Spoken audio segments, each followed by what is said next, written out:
Everyone, आप सबका स्वागत है। इस वीडियो में हम बात करेंगे आर्टिकल 39 की, जो कि है certain principles of policy to be followed by the state, यानी कि राज्य द्वारा अनुसरणीय कुछ नीति तत्व।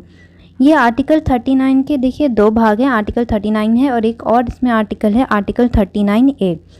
तो ये हमारा जो directive principles of state policy का हम चैप्टर पढ़ रहे हैं, राज्य के नीति निर्देशक तत्व, उसमें हमने 3 वीडियोस बना ली हैं। एक में हमने डायरेक्टिव प्रिंसिपल्स ऑफ पॉलिसी क्या होती हैं, और उससे अगली वीडियो में हमने आर्टिकल 38 के बारे में बताया है, और इस वीडियो में आप आर्टिकल 39 पढ़ेंगे।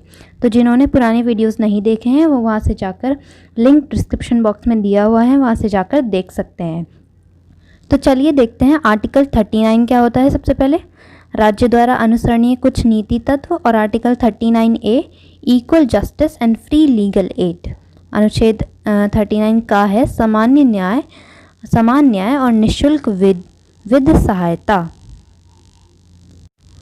देखिए आर्टिकल 39 सबसे पहले क्या कहता है कि राज्य द्वारा अनुसरणीय कुछ नीति तत्व, मतलब कि आर्टिकल 39 में कुछ ऐसे नीति के तत्व बताए गए हैं जिसको राज्य अपने नीतियाँ बनाते हुए, कानून बनाते हुए उनको फॉलो करेगा। तो पहला है पुरुष और स्त्री सभी नागरिकों को समान रूप से जीविका के पर्याप्त साधन प्राप्त करने का अधिकार हो। मतलब कि जो भी पुरुष और स्त्री हैं उन सबको समान अधिकार होना चाहिए अपनी जीविका प्राप्त करने के साधनों का। दूसरा है समुदाय के भौतिक संसाधनों का स्वामित्व और नियंत्रण इस प्रकार बांटा हो जिससे सामूहिक हित का सर्वोत्तम रूप से साधन हो। मतलब जो भी मटेरियल रिसोर्सेज हैं वो सब इक्वली डिस्ट्रीब्यूट होने चाहिए जिससे कि सभी का एक समान हित हो। जो भी मटेरियल रिसोर्सेज जैसे कि कोई इलेक्ट्रिसिटी है या वाटर्स हैं या फिर लैंड है, ये सब इक्वली, सबको फूड है, राशन, सब इक्वली मिलना चाहिए जिससे सबका भला हो। हम देखते हैं क्या कहता है, धन और उत्पादन साधनों का सर्वसाधारण के लिए अहितकारी संकेंद्रण ना हो। मतलब जो भी पैसा है और प्रोडक्शन होती है उसका ऐसा ना हो कि सब कुछ एक ही के पास केंद्रित हो जाए। कोई बड़ा व्यापारी ऐसे अगर एक के पास ही सब कुछ इकट्ठा हो जाएगा, एक को ही धन मिलेगा, एक को ही सारे साधन मिलेंगे, तो वो सब जितना धन है वो सब एक के पास ही इकट्ठा ना हो, ऐसी नीतियाँ बनाए राज्य और सभी में बराबर से मतलब बटे। तो घा है, देखते हैं अगला क्या है, पुरुषों और स्त्रियों दोनों का समान कार्य के लिए समान वेतन हो।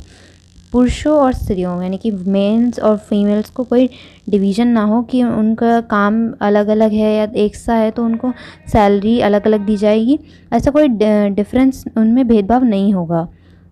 दूसरा है पुरुष और स्त्री कर्मकारों में स्वास्थ्य और शक्ति का और बच्चों के सुकुमार अवस्था का गलत इस्तेमाल ना हो, और आर्थिक आवश्यकता से मजबूर होकर नागरिकों को ऐसे रोजगार में ना जाना पड़े जो उनकी आयु या शक्ति के अनुकूल ना हो।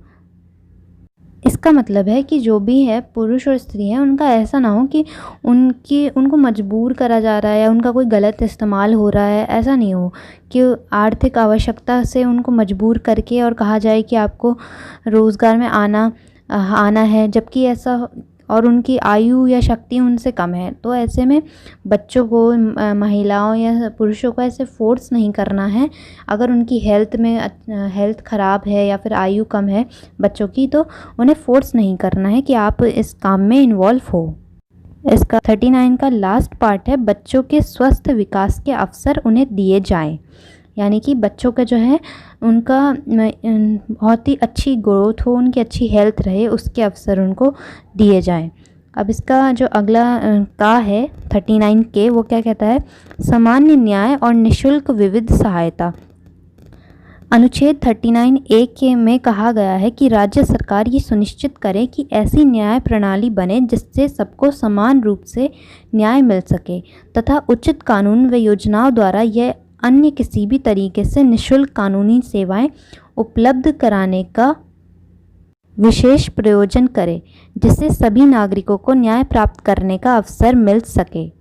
तो देखिए इसमें क्या कहा गया है, इसमें कहा है सबको समान न्याय मिले, मतलब जो जस्टिस है वो बहुत ज़रूरी है। जैसे कि हमारे संविधान के जो प्रस्तावना है उसमें जस्टिस शब्द का 3 तरीके के लिए प्रयोग किया गया है, सामाजिक, राजनीतिक और आर्थिक जस्टिस, आर्थिक न्याय, ये सबको समान रूप से मिले।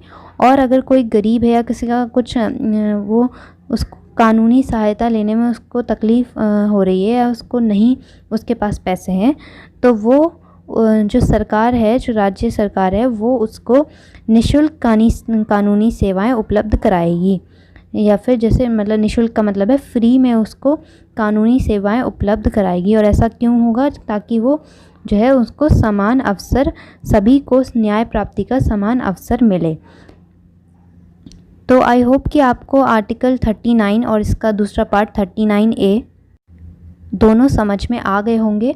तो नेक्स्ट वीडियो में हम बात करेंगे आर्टिकल 40 की, और ऐसे ही हम अपनी directive principles of state policy को एक एक आर्टिकल हम सीरीज़ में पढ़ते जाएंगे। और ये जो हमारा आर्टिकल 39 है, ये समाजवादी सिद्धांत का एक स्वरूप है, एक प्रकृति उसी के अंतर्गत आता है, that is called socialist principle. तो अगर आपको वीडियो पसंद आया हो, वीडियो को लाइक करें, शेयर करें, कमेंट करें और हमारे चैनल को सब्सक्राइब करें। Thanks for watching.